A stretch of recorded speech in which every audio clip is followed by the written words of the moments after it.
सही हो। नमस्कार साथियों, मैं हूं सचिन कुमार निगम। स्वागत है आपका, अभिनंदन है आपके YouTube channel let's crack TET पर।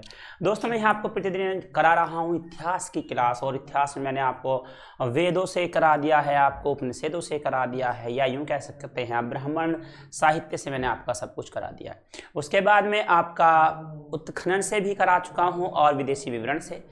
आपको जैन धर्म, बौद्ध धर्म और उसके बाद में वैदिक सभ्यता मैंने आपको करा चुका हूँ। इसके बाद में आपको हड़प्पा सभ्यता के बारे में मैंने करा दिया। तो दोस्तों, आज की जो क्लास आपकी शुरू होने वाली है उसमें मैं आपको कराने जा रहा हूँ महाजनपद। ये आपका अगर लेकर के चलते हैं तो क्रमबद्ध आपको इतिहास में इसी तरह से मिलेगा जिस तरह से मैं आपको यहाँ पर करा रहा हूँ। तो ये आपका पैठ के लिए बड़ा महत्वपूर्ण सिलेबस है जो आपके लिए बेहद खास है। तो आप इन क्लासों को प्रतिदिन करता रहिएगा। ये क्लास आपकी प्रतिदिन शाम 8:15 पर शुरू होती है। तो दोस्तों, यहाँ पर शुरुआत करते हैं आपका और बढ़ते हैं आगे तरफ, और यहाँ पर लेते हैं आपका टॉपिक। आज का जो टॉपिक होगा और ये है आपका, यहाँ लीजिएगा, महाजनपद है। ठीक है, तो देखिए महाजनपद की अगर बात करें तो यहाँ से काफ़ी आपको इतिहास की जानकारी मिलती है। आप देखते हैं महाजनपदों से, या तो यूँ कह दीजिएगा महाजनपद से आपको बौद्ध धर्म जैन धर्म के बारे में पता चलता है, या यूँ कह दीजिएगा कि आपको बौद्ध धर्म जैन धर्म से आपको महाजनपद की जानकारी मिलती है। यानी कि आप दोनों तरफ जाएंगे, आप बौद्ध धर्म को पढ़ें या जैन धर्म को पढ़ें, तो आप दोनों को ये पाते हैं कि वहाँ पर आपको एक दूसरे की जानकारियाँ मिलती है। चाहे आप बौद्ध धर्म से जुड़े हैं साक्ष्य उठा लीजिएगा, जैन धर्म से जुड़े हैं साक्ष्य उठा लीजिएगा, उन सभी में आपको कहीं ना कहीं महाजनपद के बारे में आपको मिलता है। महाजनपदों की संख्या 16 है, और इससे आगे भी अगर बात की जाए तो महाजनपद के बहुत सारे जो जनपद आपके हैं उनका जो उल्लेख है वो महाभारत में मिलता है। यानी कि महाभारत में भी कुछ का उल्लेख यहाँ पर देखने के मिलता है, आप ये देखेंगे। इसके बाद में आगे बढ़ जाएंगे यहाँ पर और करेंगे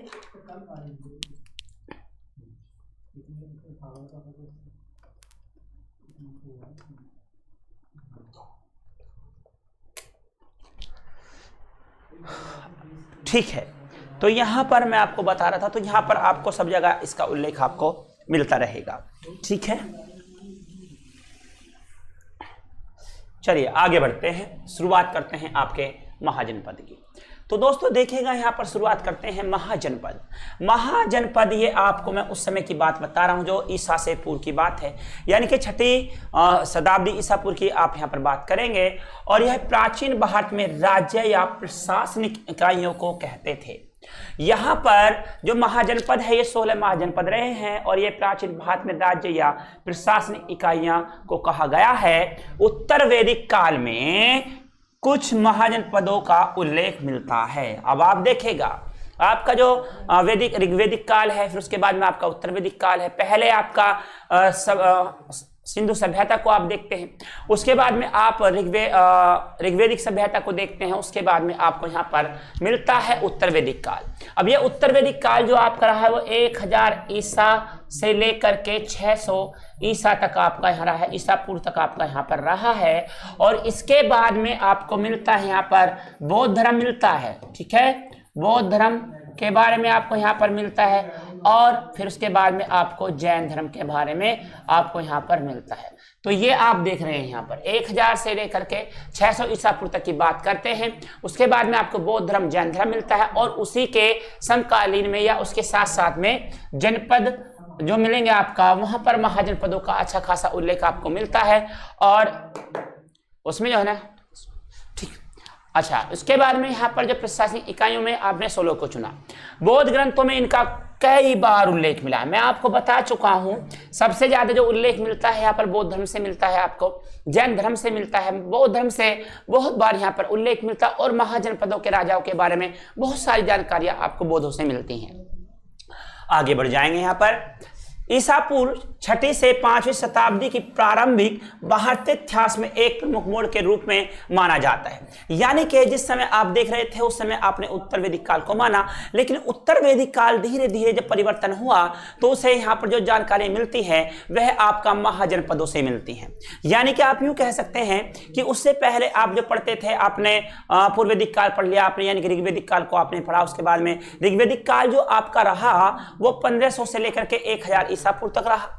उसके बाद में उत्तर वैदिक काल जो है आपका 1000 से 600 ईसा पूर्व तक रहा। उसके बाद में यहाँ पर आकर के मोड़ लिया और 600 ईसा पूर्व के बाद में यहाँ पर जब देखते हैं 600 ईसा पूर्व के बाद में जो मोड़ लिया तो ये कहाँ पर आपका आया, यह आपका पहुंचता है, कहाँ पर पहुंचता है, ये आपका पहुंच जाता है आपका महाजनपद की तरफ। यानी कि उससे आगे की जो जानकारी आपको मिलती है जैन धर्म से मिलती है, बौद्ध धर्म से मिलती है और महाजनपदों से मिलते हैं। उसके बाद में आपके सारे वंश यहाँ पर आने वाले हैं, क्योंकि यहाँ पर फिर आपका हर्यक वंश आएगा, मौर्य वंश आएगा, उसके बाद में संगम होगा। ये सभी वंशों के आधार पर हम धीरे धीरे वन बाय वन इनको करते हुए चले जाएंगे और आपके इतिहास क्लास बेस्ट से बेस्ट होती चली जाएगी। ठीक है, अब यहाँ पर देखेंगे जहां सिंधु घाटी सभ्यता के पतन के बाद भारत के पहले बड़े शहरों के उदय के साथ साथ श्रमण आंदोलन, बौद्ध पंथ और जैन पंथ सहित का उदय हुआ। अब यहां पर देखेगा, यहां पर सिंधु घाटी सभ्यता के पतन के बाद में, यानी कि सिंधु घाटी सभ्यता जो है आपकी, ये घाटी की सभ्यता आपकी मानी जाती है 3350 से लेकर के 1350 ईसा पूर्व तक मानी जाती है। ईसा पूर्व की आप यहाँ पर बात करेंगे और कहीं पर आप देखते हैं जो महत्वपूर्ण समय माना गया है वो आपका 2500 ईसा पूर्व से लेकर के आपका उसे 1750 ईसा पूर्व तक माना है। ठीक है, ये आपके सामने होगा। अब यहाँ पर आपने देखा ये आपका सिंधु सभ्यता की समय की मैं आपसे बात कर रहा हूं। अब इसका जब पतन हुआ तो उसके बाद में बड़े शहरों के उदय के साथ साथ श्रम आंदोलन यानी कि बौद्ध पंथ और जैन पंथ यहाँ पर मिला आपको। यानी कि इसके पतन के बाद में आपको वैदिक सभ्यता मिली, यानी कि वेदों का उस समय में सर्जन हुआ और उसके बाद में आपको जैन धर्म, बौद्ध धर्म, उसके बाद में महाजनपद, उसके बाद में हर्यक वंश, मौर्य वंश जैसे आपके बीच में वंश आए और यहां पर इस तरह के आप देखते हैं। इस तरह से आप यहां पर इतिहास को पढ़ते हुए चले जाते हैं, आगे बढ़ जाएंगे।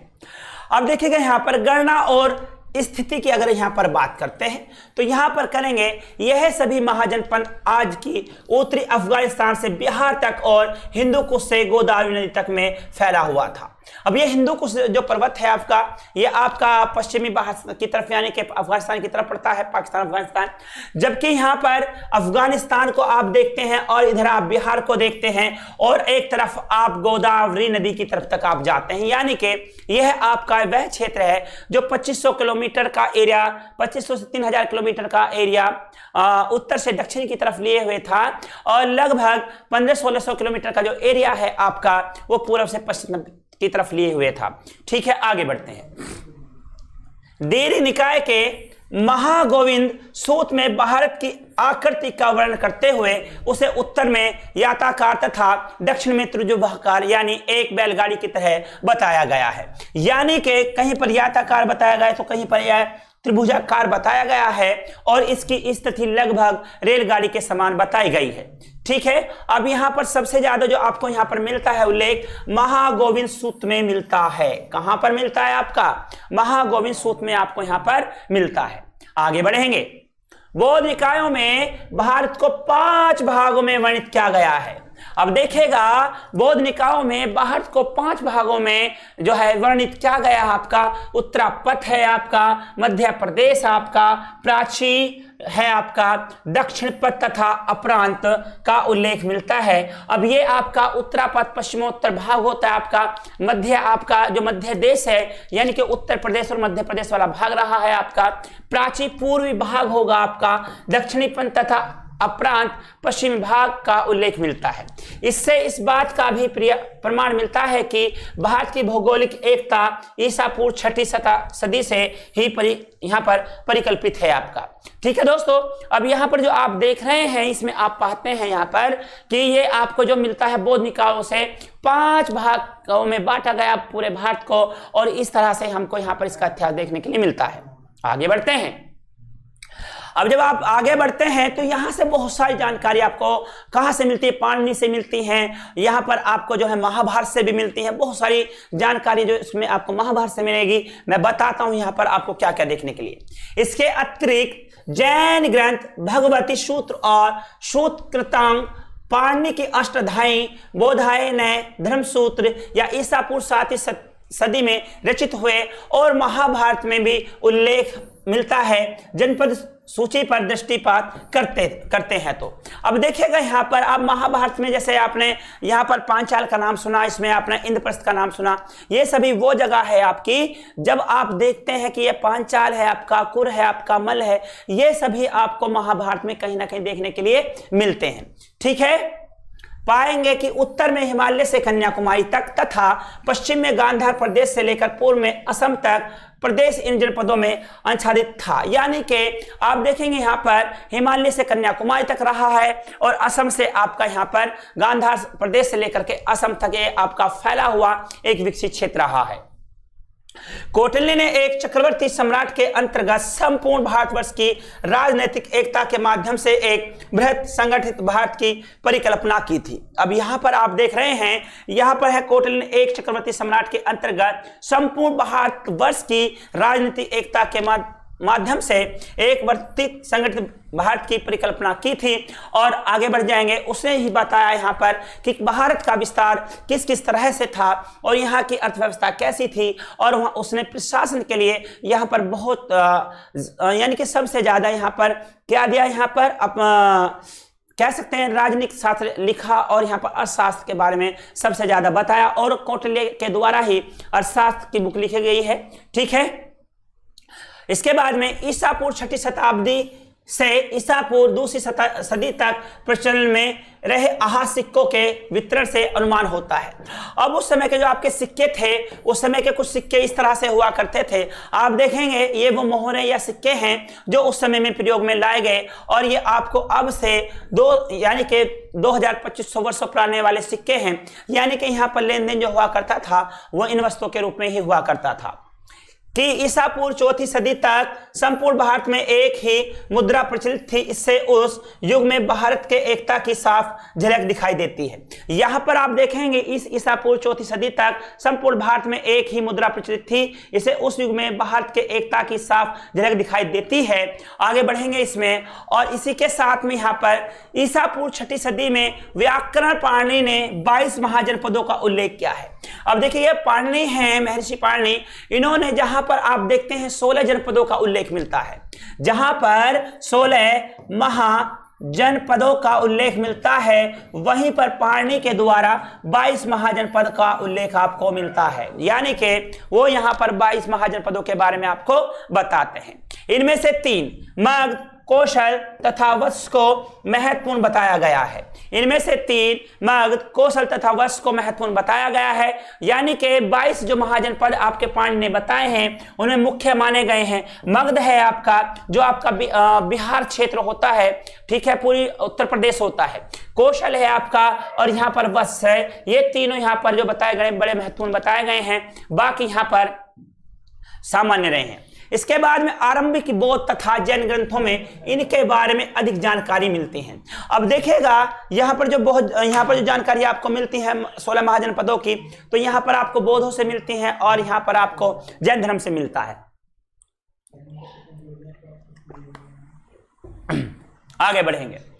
यद्यपि कुल 16 महाजनपदों का नाम मिलता है, पर यह नामकरण अलग अलग ग्रंथों में भिन्न भिन्न है। इतिहासकार ऐसा मानते हैं कि ये अंतर भिन्न भिन्न समय पर राजनैतिक परिस्थितियों के बदलने के कारण हुआ है।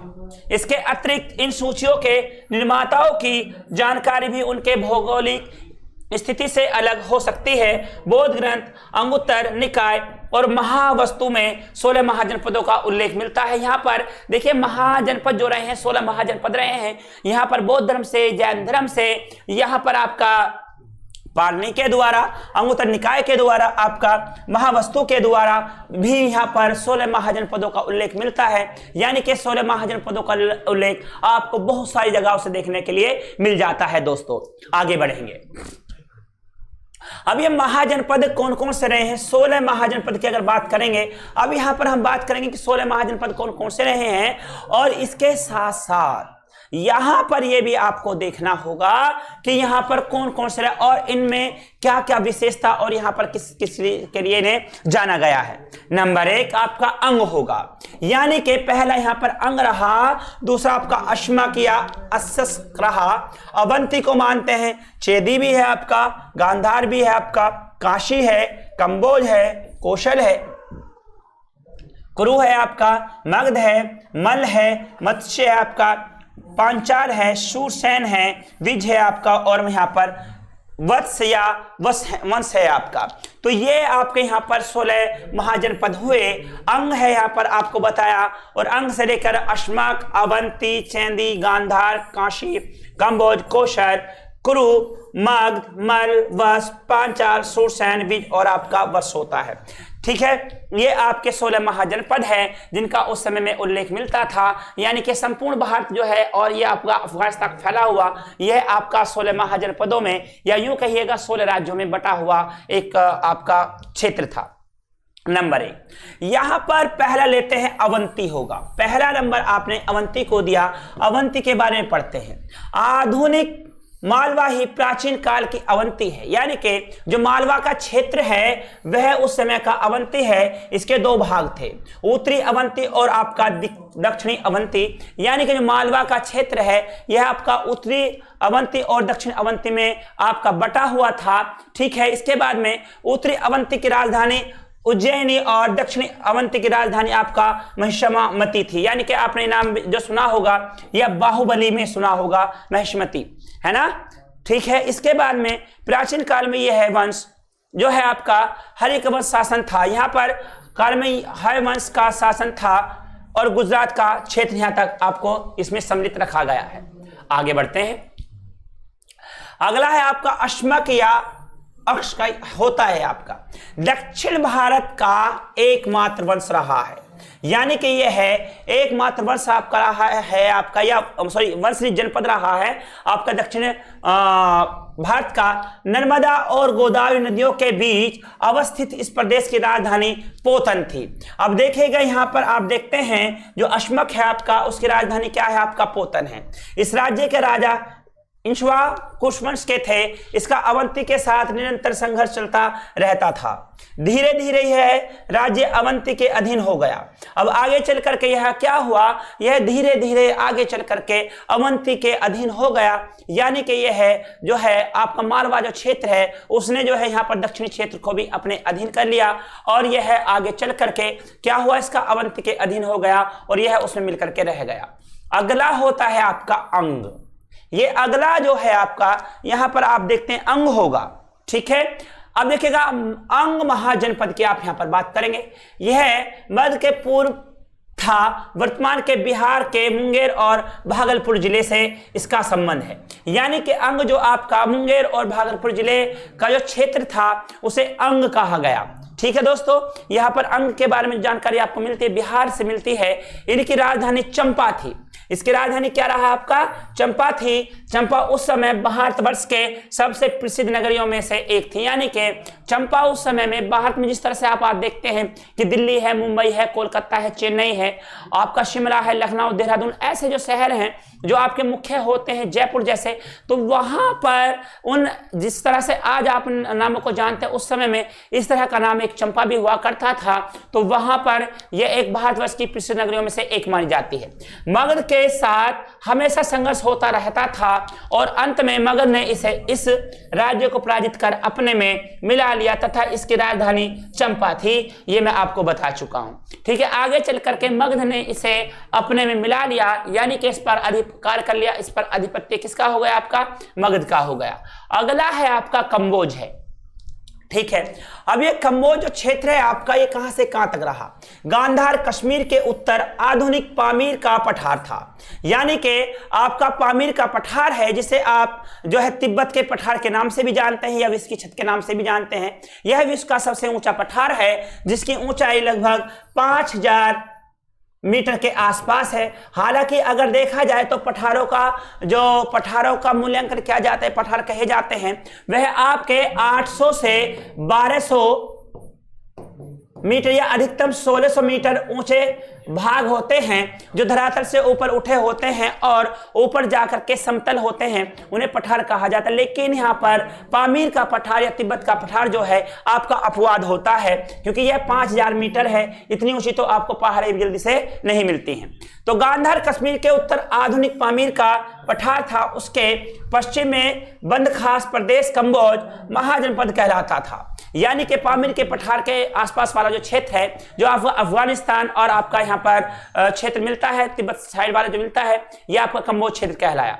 हाटक या राजपुर इस राज्य की राजधानी थी। यह भारत में किससे बाहर अवस्थित था, यानी कि यह कहां पर था, आपके भारत के बाहर का राज्य था। अफगानिस्तान पाकिस्तान की तरफ आप इसे मानेंगे तो यह भारत का नहीं था, बल्कि कहां का था, यह बाहर का था। ठीक है, आगे बढ़ेंगे, लेकिन उस समय भारत में ही गिना जाता था। अगला है आपका काशी।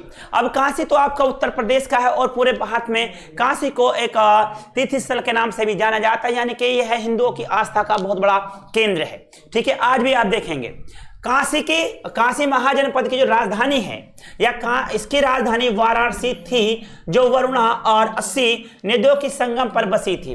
वर्तमान की वाराणसी व आसपास का क्षेत्र इसमें सम्मिलित रहता था। जैन तीर्थकर पार्श्वनाथ के पिता अश्वसेन काशी के राजा थे। इसका कोसल राज्य के साथ संघर्ष रहता था, यानी कि जो आपने देखा पार्श्वनाथ हैं वो जैन धर्म के 23वें गुरु रहे हैं।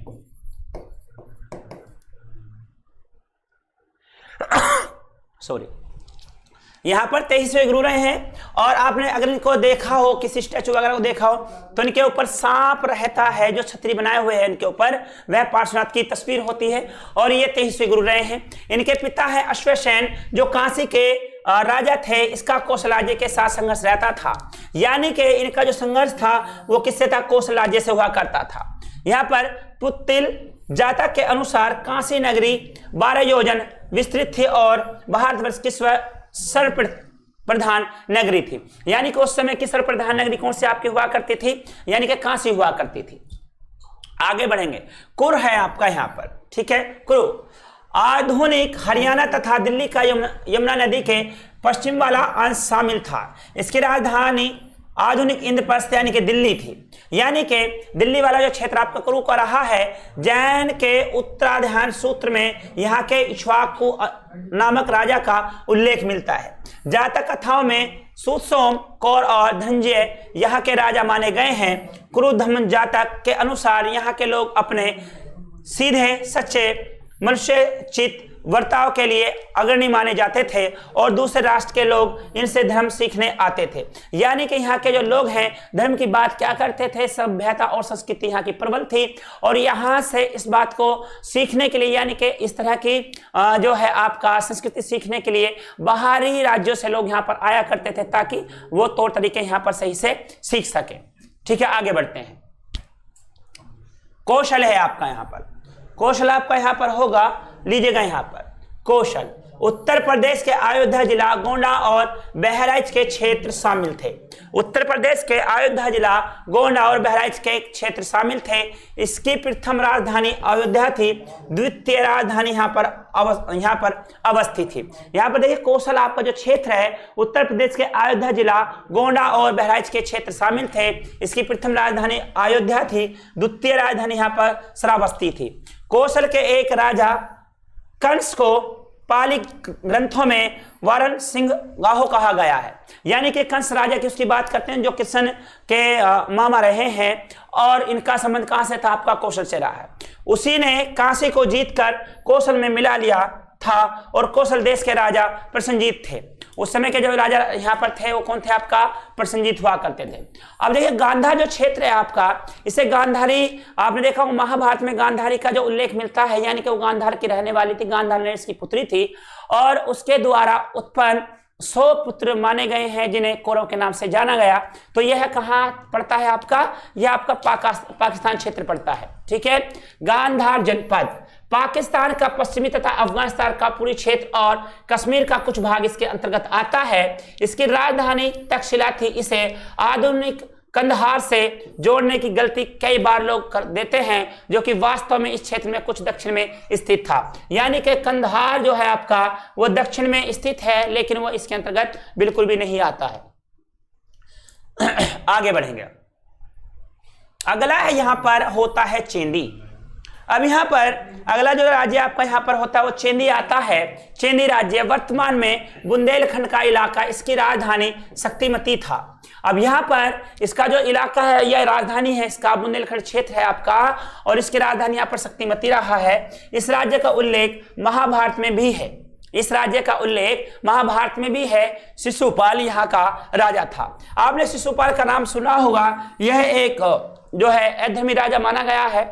ठीक है, शिशुपाल जो है कृष्ण की बुआ का लड़का था, कृष्ण भगवान जो है उनकी बुआ का लड़का माना गया है, और यह एक प्रकार का वाचाल व्यक्ति था। ठीक है, और इसका संबंध जो है आपका महाभारत में कृष्ण की बुआ के बेटे के रूप में मिलता है। ठीक है, और वध जो होता है किसके द्वारा होता है, यहाँ पर 100 गलतियां करने के बाद में, यानी कि 100 गालियां बराबर कृष्ण को देने के बाद में यहाँ पर कृष्ण के द्वारा इसका वध कर दिया जाता है। ठीक है, आगे बढ़ेंगे। अगला है यहाँ पर विज या विज होता है आपका विज। यह 8 गणतंत्र कुलों का संघ था जो उत्तर बिहार में गंगा के उत्तर में अवस्थित था तथा जिसकी राजधानी वैशाली थी। अब देखिए जो विज है इसकी राजधानी क्या है, यहाँ पर वैशाली थी, और वैशाली आपका बिहार में स्थित है। ठीक है, और यह बौद्ध धर्म में बड़ी महत्ता अपने आप में रखता है। आगे बढ़ेंगे यहाँ पर, इसमें आज के बिहार राज्य के दरभंगा, मधुबनी, सीतामढ़ी, यहाँ पर शिवहर और मुजफ्फरपुर जिले शामिल थे। तो यहाँ पर आप देखते हैं वैशाली के अंतर्गत इन जिलों को रखा गया, जो आपका दरभंगा, मधुबनी, सीतामढ़ी, बिहार, यानी कि जो सीतामढ़ी है आपका वो नेपाल की सीमा से लगभग सटा हुआ ही है, जो आपका बिहार में पड़ता है। आगे बढ़ेंगे यहाँ पर, अगला है यहाँ पर वश्या वंश, इसमें रखा गया आपका वश्या वंश उत्तर प्रदेश के प्रयाग, आधुनिक प्रयागराज के आसपास केंद्रित था। पुराणों के अनुसार राजा निच्छु ने यमुना नदी के तट पर अपने राजवंश की स्थापना तब की थी जब हस्तिनापुर राज्य का पतन हो गया था। इसकी राजधानी कौशाम्बी था। यानी कि यहाँ पर आप देखते हैं जब हस्तिनापुर राज्य जो आपका पश्चिमी उत्तर प्रदेश के मेरठ जिले में पड़ता है, और जब हस्तिनापुर की राजधानी यहाँ पर खत्म हो गई या उसका पतन हो गया, तब इसका यहाँ पर जो है विकास किया गया। तो यहाँ पर देखिएगा उत्तर प्रदेश के प्रयाग यानी कि इलाहाबाद की आप बात करते हैं, आसपास केंद्रित था। पुराणों के अनुसार राजा निच्छु ने यमुना नदी के तट पर अपने राजवंश की स्थापना तब की थी जब हस्तिनापुर राज्य का पतन हो गया था। इसकी राजधानी कौशाम्बी रहा है दोस्तों। ठीक है, कौशाम्बी एक आपका काफी फेमस और चर्चित रहा है। अगला है आपका यहाँ पर पांचाल, यानी कि कौरवों की जो यहाँ पर देखेगा कौरनेश्वरी पांडवों की जो पत्नी पांचाल थी, वे पांचाल नरेश राजा की बेटी थी और उसे इसलिए पांचाली कहा गया। ठीक है, अब यहाँ पर पांचाल है आपका, इसका भी उल्लेख आपका महाभारत में मिलता है। पश्चिमी उत्तर प्रदेश पांचाल की 2 शाखाएं थी, उत्तरी और आपका दक्षिणी। अब इसकी 2 शाखाएं आपको यहाँ पर मिलती हैं, उत्तरी और आपका दक्षिणी है। उत्तरी पांचाल की राजधानी अछित्र और दक्षिणी पांचाल की कंपिल्य थी आपका यहाँ पर। मध्य दोआब क्षेत्र बदायूं फर्रुखाबाद होता है आपका। जो मध्य दोआब क्षेत्र आपका यहाँ पर बदायूं और फर्रुखाबाद था, यहाँ पर चुलानी ब्रह्मदत्त पांचाल देश का एक महान शासक था। चुलानी ब्रह्मदत्त पांचाल देश का एक महान शासक था, ये आपको मिलता है, इसका यहाँ पर आपको उल्लेख मिलता है। आगे बढ़ते हैं, अब यहाँ पर बात करेंगे मगध की। मगध जो है आपके अपने आप में एक काफी चर्चित और काफी लंबे समय तक राज करने वाला एक जो है राज्य रहा है। इसके बारे में जो आपको जानकारियां मिलती हैं वहां पर बौद्ध धर्म से मिलती हैं, जैन धर्म से मिलती हैं, यानी कि बौद्ध धर्म के जितने भी ग्रंथ हैं और जैन धर्म से जितने भी लिए गए हैं, सभी में जो जानकारी आपको मगध की मिलती हैं वो आपके लिए सबसे ज्यादा महत्वपूर्ण होती हैं। अब ये जो मगध क्षेत्र है ये आपका बिहार में पटना गया के आसपास का क्षेत्र है, और यह पूर्णतः बिहार में ही आपका विकास करने वाला एक क्षेत्र रहा है। ठीक है, मगध महाजनपद दक्षिण बिहार के पटना व गया जिले में स्थित था। इसकी प्रारंभिक राजधानी राजगीर थी, जो चारों तरफ से पर्वतों से घिरी होने के कारण गिरिब्रिज के नाम से जानी जाती थी। मगध की स्थापना बृहदत्त ने की थी, और बृहदत्त के बाद जरासंध यहाँ का शासक था। सतपथ ब्राह्मण में इसे कीकट कहा गया है। आधुनिक पटना तथा गया जिले और आसपास के क्षेत्र सभी महाजनपदों में सबसे शक्तिशाली महाजनपद के रूप में जाना जाता है। इस पर हर्यक वंश यानी कि हर्यक, नंद मौर्य आदि ने शासन किया और भविष्य में जाकर गुप्त मौर्य ने धनानंद को हराया और वहां पर मगध का प्रतापी शासक बना। यानी कि जो प्रतापी शासक यहाँ पर बना है धनानंद को हराने के बाद में चंद्रगुप्त मौर्य बना और यहाँ पर आपको ये देखने के लिए मिला। आगे बढ़ते हैं। अब यहाँ पर आपका मत्स्य है आपका, यानी कि मत्स्य या मत्स्य कह सकते हैं। ये जो आपका क्षेत्र है ये है आपका कहाँ से कहाँ तक रहा। ये मत्स्य क्षेत्र जो आपका था ये आपका उत्तर प्रदेश को पार करते हुए राजस्थान पहुंच गए और राजस्थान में जा करके आपको इसका विकास मिलता है। ठीक है, इसमें राजस्थान के अलवर यानी कि दिल्ली से 150 किलोमीटर की दूरी पर बात करेगा अलवर, और इधर भरतपुर आपका उत्तर प्रदेश और मध्य प्रदेश की तरफ जाता है।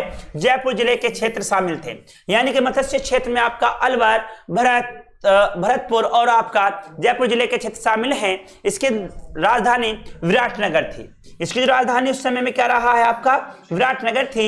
यहाँ के लोग बहुत ईमानदार हुआ करते थे, यानी कि आप देखते हैं जब आप राजस्थान में अभी भी जाते तो आपको वहां पर ईमानदारी अच्छी खासी मिलती है।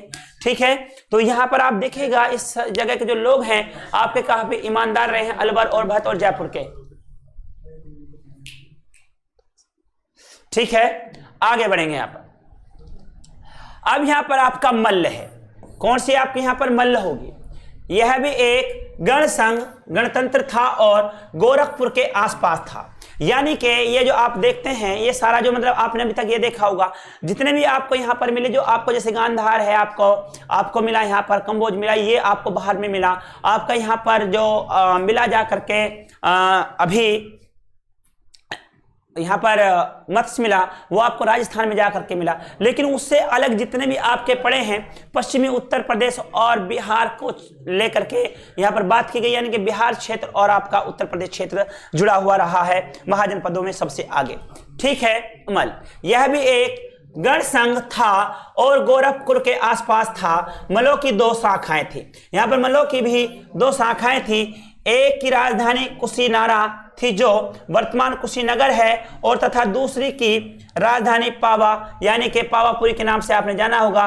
पाव थी जो वर्तमान में यहाँ पर फाजिल नगर है आपका, यानी कि पावापुरी और यहाँ पर कुशीनगर, इन्हें 2 भागों में बांट दिया गया और आज के समय में फाजिल नगर के नाम से है जाना जाता है। आगे बढ़ते हैं। अब यहाँ पर है सूरसेन या शूरसेन, ये देखेगा सूरसेन या शूरसेन, इसकी राजधानी मथुरा थी। यानी कि सूरसेन जो था इसकी राजधानी आपकी मथुरा रही है। इसमें बौद्ध ग्रंथों के अनुसार अवंती पुत्र यहाँ का राजा था। पुराने में मथुरा के राजवंश को यदुवंश कहा जाता था। अपने ज्ञान, बुद्धि और वैभव के कारण यह नगर अत्यंत प्रसिद्ध था। नोट करने वाली बात यहाँ पर यह, भारत में कुंभ मेले का आयोजन 4 स्थानों पर किया जाता है और हरिद्वार गंगा नदी, ठीक है, गंगा नदी प्रयागराज त्रिवेणी संगम पर है आपका, यमुना और सरस्वती, उज्जैन आपका क्षिप्रा नदी पर है और नासिक आपका गोदावरी पर है। ये नोट करने वाली आपके लिए यहाँ पर बातें होती हैं। ठीक है, आगे बढ़ेंगे। अब यहाँ पर देखिएगा सत्ता संघर्ष, यानी कि यहाँ पर सत्ता संघर्ष को लेकर के यहाँ पर बात करेंगे यहाँ पर, क्योंकि यहाँ पर सत्ताओं को लेकर के संघर्ष होता रहा और संघर्ष की यहाँ पर बात की गई। ठीक है, ईसा पूर्व 6ठी सदी में जिन 4 महत्वपूर्ण राज्यों ने यहाँ पर प्रसिद्धि प्राप्त की उनके नाम हैं मगध के हर्यक, कौशल के इक्ष्वाकु, वत्स के पौरव और अवंती के प्रद्योत। हर्यक एक ऐसा वंश था जिसकी स्थापना बिंबिसार द्वारा मगध में की गई थी। यहाँ पर प्रद्योत का नाम ऐसा उस वंश के संस्थापक के कारण ही था। संयोग से महाभारत में वर्णित प्रसिद्ध राजा कुर, पांचाल, काशी और मत्स्य इस काल में भी थे, पर उनकी गिनती अब छोटी शक्तियों में होती थी। यानी कि महाभारत में इन्हें अच्छा खासा विस्तृत बताया गया है, क्योंकि यहाँ पर इस पांचाल आपको बताया गया तो पांचाल से पांचाली को, गांधार से आपका गांधारी को, इनको जोड़ा गया है, जो आपने महाभारत में देखा भी होगा। ठीक है, ईसा पूर्व 6ठी सदी में अवंती के राजा यहाँ पर प्रद्योत ने कौशाम्बी के राजा तथा प्रद्योत के दामाद उदयन के साथ लड़ाई हुई। उससे पहले उदयन ने भी मगध पर यहाँ पर शासन किया था। आगे बढ़ेंगे यहाँ पर कि राजधानी और राजगृह पर हमला किया था। कौशल के राजा प्रसेनजीत ने काशी को अपने अधीन कर लिया और बाद में उसके पुत्र ने कपिल वस्तु के शाक्य राजा को जीत लिया था। अब देखिए शाक्य की अगर यहाँ पर बात की जाए तो तथागत गौतम बुद्ध जो रहे हैं वो शाक्य वंश से ही रहे हैं और उन्हें इसी कारण से शाक्य मुनि भी कहा गया है। ठीक है, उन्हें यहाँ पर शाक्य मुनि तथागत गौतम बुद्ध और तथागत के नाम से जाना जाता है क्योंकि वह शाक्य वंश से ही संबंध रखते थे। आज के समय में शाक्य जो हैं आपके ओबीसी में भी आते हैं, जो अब वर्तमान स्थिति अगर आप देखते हैं तो शाक्य में सैन्य समाज अपने आप को मानता भी है। आगे बढ़ते हैं। यहाँ पर मगध के राजा बिंबिसार ने अंग को अपने में मिला लिया तथा उसके पुत्र अजातशत्रु ने वैशाली को लक्ष्यों को जीत लिया था। अजातशत्रु ने ही अपने पिता बिंबिसार की हत्या की और खुद जाकर के गद्दी पर बैठ गया। चलिए आगे बढ़ते हैं। इसके बाद में है ईसा पूर्व 5वीं सदी में पौर और यहाँ पर प्रदोत सत्ता लोप नहीं रहे और हर्यकों तथा इक्ष्वाकुओं ने राजनीतिक मंच पर मोर्चा संभाला लिया। प्रसेनजीत तथा अजातशत्रु के बीच संघर्ष चलता रहा। इसका हालांकि कोई परिणाम नहीं निकला और अंतोगमता मगध के हर्यक वंशों का जात मिली। इसके बाद मगध उत्तर भारत का सबसे शक्तिशाली राज्य बन गया। यहाँ पर आप देखेंगे 475 ईसा पूर्व में अजातशत्रु की मृत्यु के बाद उसके पुत्र उदयन ने सत्ता संभाली और उसी ने मगध की राजधानी राजगृह से पाटलिपुत्र पटना पर स्थापित कर दिया। ठीक है, आगे बढ़ते हैं। यहाँ पर देखिए हालांकि लक्ष्यों से लड़ते समय अजातशत्रु ने ही पाटलिपुत्र में एक दुर्ग बनवाया था, पर इसका उपयोग राजधानी के रूप में उदयन ने किया था। उदयन तथा उसके उत्तराधिकारी प्रशासन तथा राजकाज में निकम्मे रहे तथा इसके बाद शिशु नागवंश का उदय हुआ। शिशु नाग के पुत्र कालाशोक के बाद महापद्मानंद नाम का एक व्यक्ति सत्ता पर काबिज हुआ। उसने मगध की श्रेष्ठता को और ऊंचा बना दिया। महाजनपद काल का सबसे बड़ा साम्राज्य मगध का था। आगे बढ़ते हैं। कृषि व्यवस्था कैसी, ये अंतिम यहाँ पर रहेगा। उस समय की जो आर्थिक व्यवस्था और कृषि व्यवस्था की अगर बात करें तो वहां पर उस समय में कृषि व्यवस्था कैसी रही है ये देखना है आपका। तो लीजिएगा यहाँ पर महाजनपद में कृषि क्षेत्र में दो बड़े परिवर्तन हुए। हल के फाल लोहे से बनने लगे थे। देखिएगा यहाँ पर एक बात आपको बताई जाती है। आपको मैंने बताया था सिंधु सभ्यता को आप कांस्य सभ्यता के नाम से भी जानते हैं। और सबसे बड़ी बात यहाँ पर यह है, दो चीजों की उनको जानकारी नहीं थी। यानी कि सिंधु सभ्यता के लोग जो है घोड़े की जानकारियां नहीं रखते थे, यानी कि वहां पर अभी तक कहीं से भी घोड़े के साक्ष्य नहीं मिले हैं या कोई भी घोड़े का वहां पर प्रमाण नहीं मिला है। और दूसरी बात यह है कि सिंधु सभ्यता के जो लोग हैं वो लोहे के बारे में बिल्कुल भी नहीं जानते थे। तो यहाँ पर अब ये अगला जो परिवर्तन आपको यहाँ पर देखने के लिए मिलता है, महाजनपद में कृषि क्षेत्र में दो बड़े परिवर्तन हुए। हल्के फाल लोहे से बनने लगे थे। अब जो हल्के फाल हैं जो लोहे से बनने लगे थे, उस फाल को से खींची हुई जो रेखा होती है उसे सीता कहा गया। उसे क्या कहा गया? सीता कहा गया। आपने देखा होगा राजा जनक की जो बेटी है जिसे कहा गया कि उसका नाम सीता था, वह धरती में गड़ी हुई मिली और हल चलाने से जो फाल से निकल के बाहर आई और वह उस रेखा के सामने या उस फाल को ही सीता कहा गया। उसी के आधार पर उनका नाम सीता रखा गया। ठीक है, आगे बढ़ते हैं। जिसके कारण कठोर जमीन को आसानी से जोता जा सकता था। लोहा एक ऐसा तत्व है जो पृथ्वी की करोड़ में सबसे ज्यादा मात्रा में पाया जाता है और आज के समय में जो उसकी स्थिति है वो पिघली हुई प्लास्टिक के समान है, ठोस बिल्कुल भी नहीं है। ठीक है, लेकिन यह सबसे बहुमूल्य नहीं बल्कि सबसे कठोर होता है। ठीक है, इस कारण फसलों की उपज में वृद्धि हो गई और धन की रोपाई करने लगे। यानी कि फसलों की यहाँ पर उपज में वृद्धि हुई। यानी कि जब यहाँ पर हल से खेतों को जोता जाने लगा और अच्छी तरह से तैयार किया जाने लगा जमीन को, तो यहाँ पर क्या हुआ, यहाँ पर फसलों ने अच्छा विकास करना शुरू किया। और उस समय की जो फसलें थी आपका गेहूं, मक्का, जौ, बाजरा, ज्वार जैसी फसलों को अच्छा खासा यहाँ पर किया जाता रहा है, जिसमें पैदावार अधिक होने लगा, जिसके कारण राज्य के कर में वृद्धि होने लगा और महाजनपदों की शक्ति बढ़ने लगी।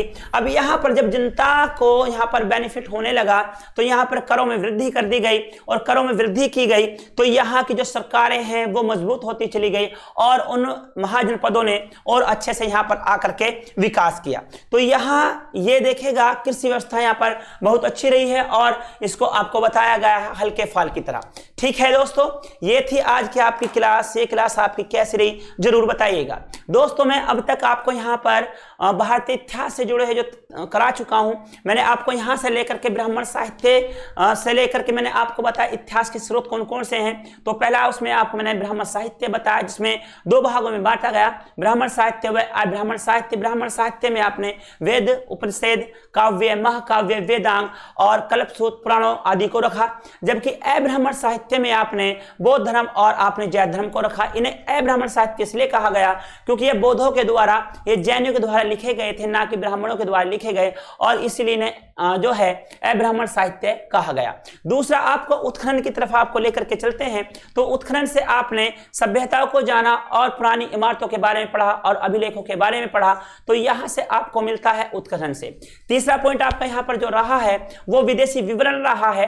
भारत एक ऐसा देश है जो पूरे विश्व में पहले से जाना जाता रहा, और यहाँ की भौगोलिक स्थिति और यहाँ की फसल और सभ्यता संस्कृति को देखने के लिए पहले से लोग यहाँ पर आते रहे हैं। तो कभी यहाँ पर सभ्यता को देखने, तो यहाँ पर कभी बौद्ध धर्म की जानकारी लेने या उनकी शिक्षा को लेने के लिए लोग यहाँ पर आए हैं। जहाँ पर चीनी यात्री, यूनानी यात्री यहाँ पर आए हैं, तिब्बती यात्री यहाँ पर आए हैं। उसके बाद में आपका अफ्रीकी यानी कि सभी देशों से यहाँ पर आए, अंग्रेज आए, डच आए और फ्रांसी आए, उन सभी से हमें जानकारी मिलती है। उसके बाद में सिंधु सभ्यता, वह सभ्यता जो धरातल के नीचे थी और उसे खोद करके निकाला गया, उससे भी इतिहास की जानकारी मिलती है। उसके बाद में मैंने आपको यहाँ पर वैदिक सभ्यता करा दी है।